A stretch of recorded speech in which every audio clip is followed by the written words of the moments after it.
Hello everybody. Today I'm going to read The Wonderful Wizard of Oz by L.Frank Baum. This is going to be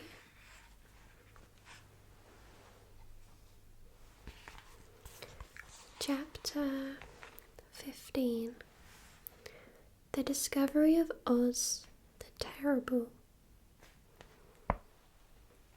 The four travellers walked up to the great gate of Emerald City and rang the bell. After ringing several times, it was opened by the same guardian of the gates they had met before. "What, are you back again?" he asked in surprise. "Do you not see us?" answered the Scarecrow. "But I thought you had gone to visit the Wicked Witch of the West." "We did visit her," said the Scarecrow. "And she let you go again?" asked the man in wonder. "She could not help it, for she is melted," explained the Scarecrow. "Melted? Well, that is good news indeed," said the man. "Who melted her?" "It was Dorothy," said the Lion. "Good gracious!" exclaimed the man, and he bowed very low indeed before her. Then he led them into his little room and locked the spectacles from the great box on all their eyes, just as he had done before.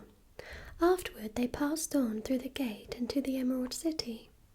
When the people heard from the guardian of the gates that Dorothy had melted the Wicked Witch of the West, they all gathered around the travellers and followed them in a great crowd to the palace of Oz.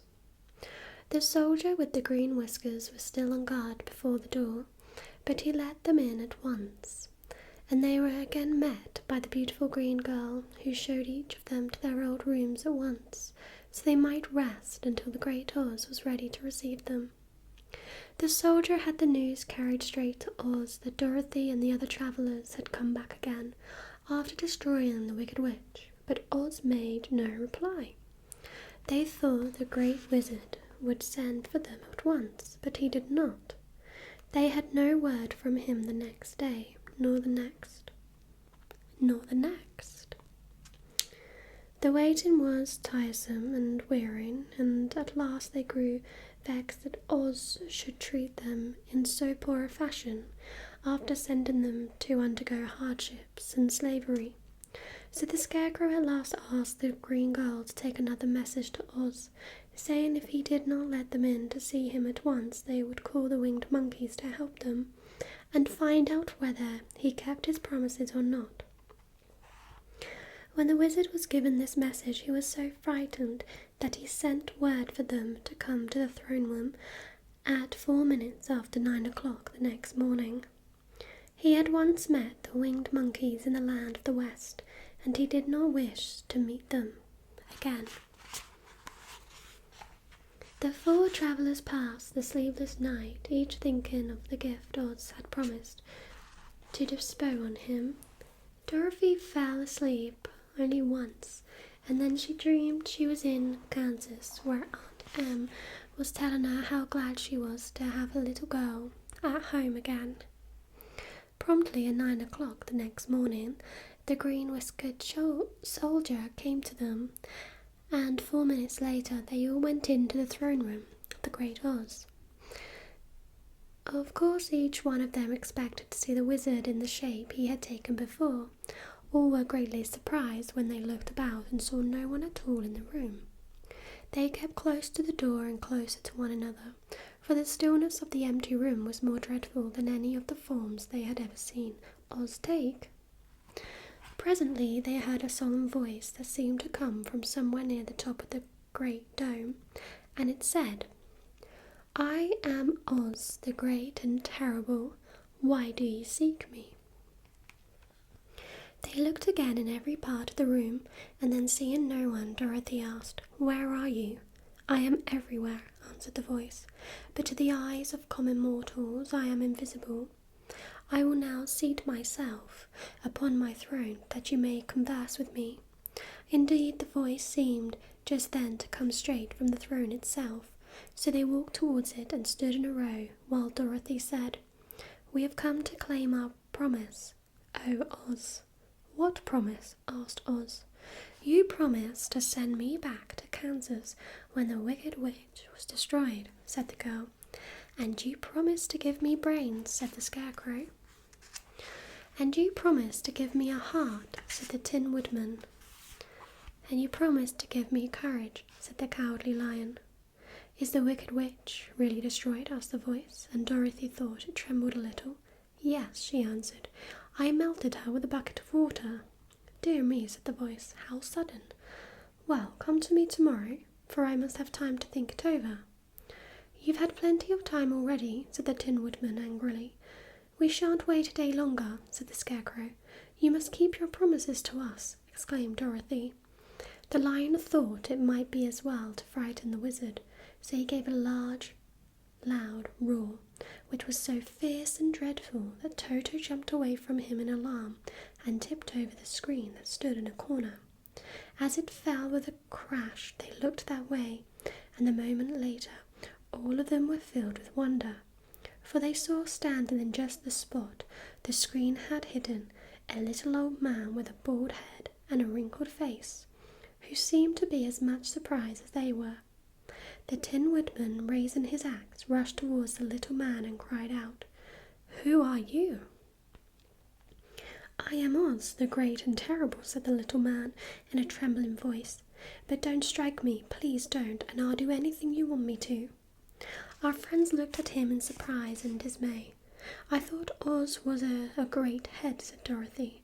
"And I thought Oz was a lovely lady," said the Scarecrow. "And I thought Oz was a terrible beast," said the Tin Woodman. "And I thought Oz was a ball of fire," said the Lion. "No, you are all wrong," said the little man meekly. "I have been making believe." "Making believe?" cried Dorothy. "Are you not a great wizard?" "Hush, my dear," he said. "Don't speak so loud, or you will be overheard, and I should be ruined. I'm supposed to be a great wizard." "And aren't you?" she asked. "Not a bit of it, my dear. I'm just a common man." "You're more than that," said the Scarecrow in grieved tone. "You're a humbug." "Exactly so," declared the little man, rubbing his hands together as if it pleased him. "I am a humbug." "But this is terrible," said the Tin Woodman. "How shall I ever get my heart? Or my courage?" asked the Lion. "Or my brains?" wailed the Scarecrow, wiping the tears from his eyes with his coat sleeve. "My dear friend," said Oz, "I pray you not to speak of these little things. Think of me and the terrible trouble I'm in at being found out." "Does anyone else know you're a humbug?" asked Dorothy. "No one knows it but you four and myself," replied Oz. "I have fooled everyone so long that I thought I should never be found out. It was a great mistake my ever letting you into the throne room.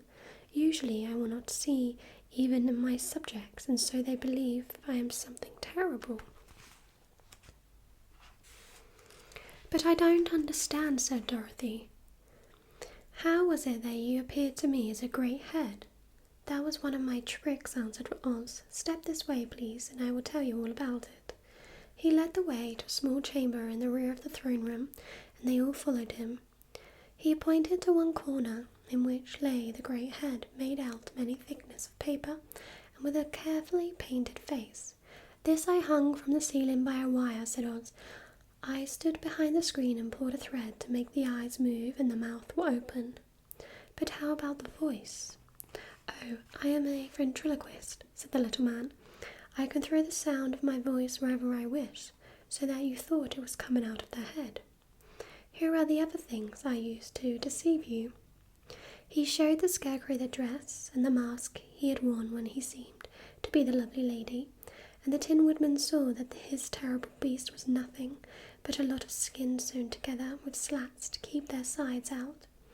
As for the ball of fire, the false wizard had hung that also from the ceiling. It was really a ball of cotton, but when oil was really poured on the ball, burned fiercely. "Really," said the Scarecrow, "you ought to be ashamed of yourself for being such a humbug." I certainly am," answered the little man sorrowfully, "but it was the only thing I could do. Sit down, please. There are plenty of chairs, and I will tell you my story." So they sat down and listened while he told the following tale. I was born in Omaha. Why, that isn't very far from Kansas, cried Dorothy. No, but it's further from here, he said, shaking his head at her sadly. When I grew up, I became a ventriloquist, and at that I was very well trained by a great master. I can imitate any kind of bird or beast. Here he mewed so like a kitten that Toto pricked up his ears and looked everywhere to see where she was. After a time, continued Oz, I tired of that and became a balloonist. What is that? Asked Dorothy. A man who goes up in a balloon on circus day, so as to draw a crowd of people together and get them to pay to see the circus, he explained. Oh, she said, I know. Well, one day I went up in a balloon and the ropes got twisted so that I couldn't come down again. It went way up above the clouds so far that a current of air struck it and carried it many, many miles away. For a day and a night I travelled through the air, and on the morning of the second day I awoke and found the balloon floating over a strange and beautiful country. It came down gradually, and I was not hurt a bit, but I found myself in the midst of a strange people, who seeing me come from the clouds thought I was a great wizard. Of course I let them think so because they were afraid of me, and promised to do anything I wished them to. Just to assume myself and keep the good people busy, I ordered them to build the city and my palace, and they did it all willingly, and wow. Then I thought, as the country was so green and beautiful, I would call it the Emerald City. And to make the name fit better, I put green spectacles on all the people, so that everything they saw was green. But isn't everything here green? Asked Dorothy. No more than in any other city, replied Oz. But when you wear green spectacles, why, of course, everything you see looks green to you. The Emerald City was built a great many years ago, for I was a young man when the balloon brought me here, and I am a very old man now. But my people have worn green glasses on their eyes so long that most of them think it really is an Emerald City. And it certainly is a beautiful place, abounding in jewels and precious metals and every good thing that is needed to make one happy. I have been good to the people and they like me, but ever since this palace was built I have shut myself up and would not see any of them. One of my greatest fears was the witches. For while I had no magical powers at all, I soon found out that the witches were really able to do wonderful things. There were 4 of them in this country, and they ruled the people who lived in the north and south and east and west. Fortunately, the witches of the north and south were good, and I knew they would do me no harm, but the witches of the east and west were terribly wicked, and had they not thought I was more powerful than them themselves, they would certainly have destroyed me. As it was, I lived in deadly fear of them for many years, so you can imagine how pleased I was when I heard your house had fallen on the wicked witch of the east. When you came to me, I was willing to promise anything, if you would only do away with the other witch. But now that you have melted her, I am ashamed to say that I cannot keep my promises. I think you're a very bad man, said Dorothy. Oh no, my dear, I really am a very good man, but I'm a very bad wizard, I must admit. Can't you give me brains? Asked the Scarecrow. You don't need them. You are learning something every day. A baby has brains, but it doesn't know how much. Experience is the only thing that brings knowledge, and the longer you are on Earth, the more experience you are sure to get. That may all be true, said the Scarecrow, but I shall be very unhappy unless you give me brains. The false wizard looked at him carefully. Well, he said with a sigh, I'm not much of a magician, as I said, but if you will come to me tomorrow morning, I will stuff your head with brains. I cannot tell you how to use them, however. You must find that out yourself. Oh, thank you, cried the Scarecrow. I'll find a way to use them. Never fear. But how about my courage? Asked the Lion anxiously. You have plenty of courage, I am sure, answered Oz. All you need is confidence in yourself. There is no living thing that is not afraid when it faces danger. The true courage is in facing danger when you are afraid, and that kind of courage you have in plenty. Perhaps I have, but I am just scared. just the same. And the lion, I shall really be very unhappy unless you give me the sort of courage that makes one forget he is afraid. Very well, I will give you that sort of courage tomorrow, replied Oz. How about my heart? Asked the Tin Woodman. Why, as for that, answered Oz, I think you are wrong to want a heart. It makes most people unhappy. If you only knew it, you are in luck not to have a heart. That must be a matter of opinion, said the Tin Woodman. For my part, I will bear all the unhappiness without a murmur, if you will give me a heart. Very well, answered Oz meekly. Come to me tomorrow, and you shall have a heart. I have played wizard for so many years that I may as well continue the part a little longer. And now, said Dorothy, how am I to get back to Kansas? We shall have to think about that, replied the little man. Give me 2 or 3 days to consider the matter, and I'll try to find a way to carry you over the desert. In the meantime, you shall all be treated as my guests, and while you live in the palace, my people will wait upon you and obey your slightest wish. There is only one thing I ask in return for my help. Such as it is, you must keep my secret and tell no one I am a humbug. They agreed to say nothing of what they had learned and went back to their rooms in high spirits. Even Dorothy had hoped that the great and terrible humbug, as she called him, would find a way to send her back to Kansas, and if he did, she was willing to forgive him everything. So that was chapter 15 of The Wonderful Wizard of Oz by L.Frank Baum.